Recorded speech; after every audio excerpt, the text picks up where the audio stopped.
Blaise Pascal murió joven, tenía apenas 39 años, pero ya había dejado una marca indeleble en las matemáticas, la física, la filosofía y la teología. A los 16 años desarrolló lo que luego se concretó como el teorema de Pascal. A los 19 construyó una de las primeras calculadoras mecánicas funcionales. A los 23 formuló principios que darían origen a la hidrostática. Su genio era precoz, indiscutible y ardiente, pero detrás de esa mente luminosa había un cuerpo vulnerable, frágil, doliente, muchas veces confinado a la cama. Y en ese límite corporal fue donde su pensamiento tomó otro rumbo, porque Pascal no solo razonaba con claridad matemática, también percibía algo que lo inquietaba profundamente: la incapacidad del ser humano para quedarse en silencio, en soledad, en reposo. En ese contexto, más existencial que científico, escribió una de sus frases más conocidas, que siglos después sigue provocando incomodidad. Todos los males del hombre provienen de no saber quedarse quieto en una habitación. No es una metáfora elegante ni una exageración retórica. Es un diagnóstico brutal. Para Pascal, la dispersión constante del alma, la necesidad de movimiento, distracción o tarea, no era simplemente una cuestión de hábitos, sino una evasión ontológica, una incapacidad estructural para habitarse. Y no lo decía desde un púlpito ni desde una tranquilidad de un retiro voluntario. Lo decía desde la incomodidad real de su cuerpo enfermo, desde esas habitaciones en las que la afuera se silenciaba y donde todo lo que quedaba era solo él mismo. La quietud lo enfrentaba con preguntas para las que la ciencia no tenía respuestas. Y eso para un pensador como él era insoportable, pero también era revelador. Pascal intuía que en el fondo gran parte de nuestras acciones, incluso las más nobles, tienen una raíz común: evitar estar con uno mismo. Hoy, en pleno siglo XXI, podríamos pensar que esas reflexiones quedaron viejas, que ya no se aplican. Pero lo cierto es que nunca fuimos tan expertos en evitar el silencio como ahora. Vivimos rodeados de dispositivos que llenan cada momento vacío, planificamos rutinas donde no queda espacio para detenerse, y cuando no entrenamos, hacemos algo productivo. Trabajamos, aprendemos, posteamos, escuchamos algo. La pausa, si no se justifica, incomoda. Y sin embargo, en el corazón del entrenamiento más eficiente, del aprendizaje más profundo y del crecimiento más genuino, hay descanso. No el descanso como sinónimo de inactividad, sino como arte. No como omisión de tareas, sino como gesto deliberado de escucha. Descansar no es dejar de entrenar, es entrenar otra cosa. Y eso justamente es lo que más nos cuesta. Pascal vivió en una época bisagra. En el siglo XVII fue testigo de una revolución del pensamiento. Galileo desafiaba los cielos aristotélicos. Descartes inauguraba la duda metódica. Newton todavía era un niño. La razón parecía capaz de conquistar el mundo. Las matemáticas ofrecían orden. La física revelaba leyes invisibles. Y sin embargo, Pascal no se dejaba embriagar del todo por esas promesas. Él también creía en el poder de la razón, pero no se fiaba ciegamente en ella. Su pensamiento se bifurcaba: por un lado, el rigor científico, por el otro, una lucidez existencial que lo arrastraba hacia el abismo de las preguntas y respuestas. ¿Quién soy cuando se apagan las tareas?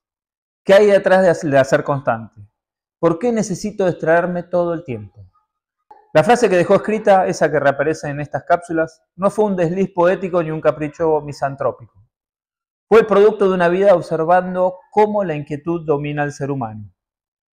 Todos los males del hombre provienen de no saber quedarse quieto en una habitación.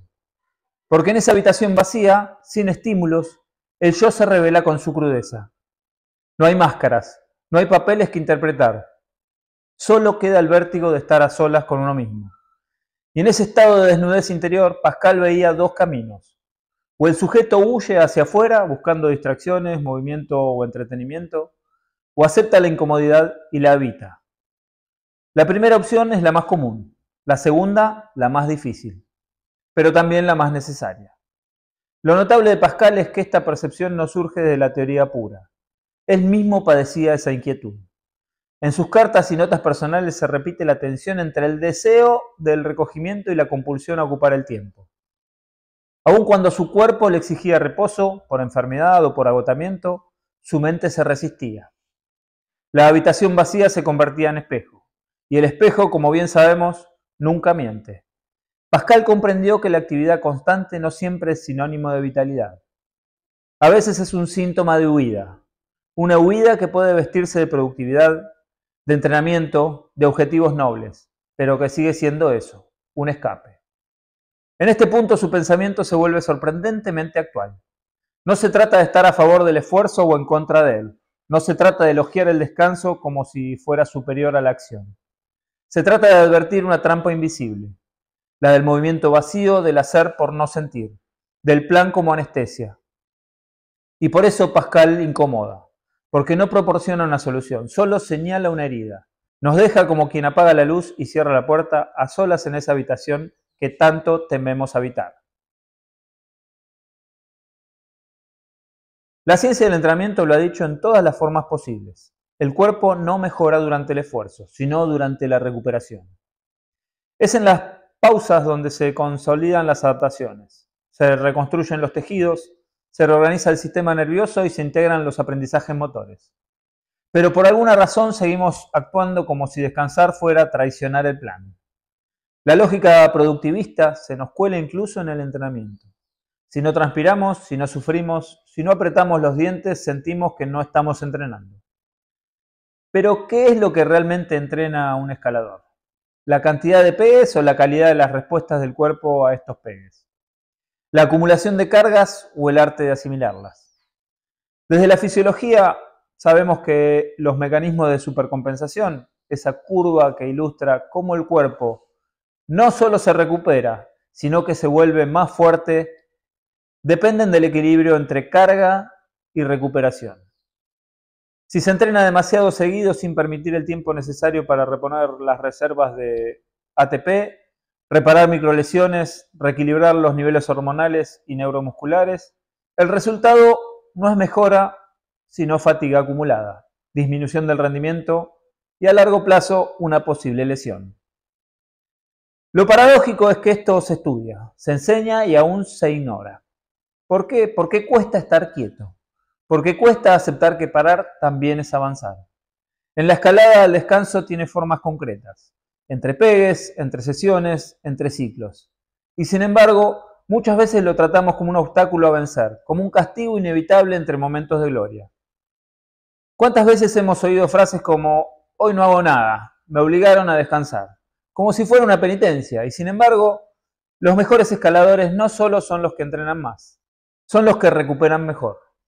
Los que saben leer las señales del cuerpo, detectar la fatiga que no se siente pero sí se acumula. Los que entienden que la progresión no se mide solo en movimientos logrados, sino también en cómo se distribuye la energía en el tiempo. Descansar es también entrenar el sistema nervioso, permitiendo consolidar patrones motores, integrar el aprendizaje perceptivo que ocurre durante la escalada. La quietud también enseña, pero hay que saber tolerarla. Ahí es donde las ideas de Pascal se filtran en la fisiología. Porque si descansar fuera solo un fenómeno biológico, bastaría con medir hormonas o contar las horas de sueño. Pero no, descansar es también un acto de conciencia. Un gesto contraintuitivo en una cultura que valora el rendimiento continuo y la ocupación permanente. Es ahí donde el cuerpo y la filosofía se encuentran, en la pausa. Descansar en apariencia no debería ser difícil. Es literalmente no hacer nada, y sin embargo lo evitamos, lo postergamos, lo llenamos de excusas. Una más y me bajo, solo una serie más de bloque. Después de esta vía realmente paro. Pero muchas veces esa insistencia no nace del cuerpo, sino del miedo. Del miedo a quedarse quieto, a no avanzar, a no sentir que uno progresa. Y detrás de ese miedo se esconde una ansiedad más profunda, la de tener que habitar el vacío. Pascal no hablaba de entrenar, pero comprendía bien esa inquietud. La habitación vacía de la que hablaba era también una metáfora del tiempo sin tarea, del momento sin justificación. Y lo que sucede en esos instantes es que emerge lo que no queremos ver, el cansancio que veníamos negando, las frustraciones que veníamos tapando, las dudas que nunca paramos a escuchar. La escalada como práctica corporal y emocional tiene una carga simbólica fuerte. Empujar, superar, subir. Se celebra el esfuerzo, se glorifica el no aflojar. Se repiten las historias de quienes siguieron intentando cuando ya no podían más. Pero ¿y si a veces frenar fuera el acto más valiente? La incomodidad de parar tiene muchas máscaras. Se disfraza de entusiasmo, de motivación, de hambre de progreso. Pero cuando el cuerpo ya no responde, cuando la piel no regenera, cuando el dolor se instala o la motivación se vuelve obligación, hay que preguntarse si estamos subiendo o simplemente escapando. Psicológicamente, descansar implica renunciar al control por un momento, aceptar que no estamos haciendo. Y eso puede sentirse como vacío, como tiempo muerto, como amenaza al ego que quiere verse siempre en movimiento. En muchas culturas deportivas el descanso no tiene prestigio. No se sube a redes, no se mide, no se comparte. Pero es ahí donde se gesta la base invisible del rendimiento. En la pausa que permite reorganizarse. En el silencio que deja espacio para que aparezca algo nuevo. Para algunos descansar es peligroso porque puede hacer perder lo ganado. Para otros es simplemente insoportable porque los enfrenta con una pregunta que no tiene respuesta clara. ¿Quién soy cuando no estoy haciendo nada? Y es ahí donde Pascal vuelve a entrar, silencioso, incómodo e implacable.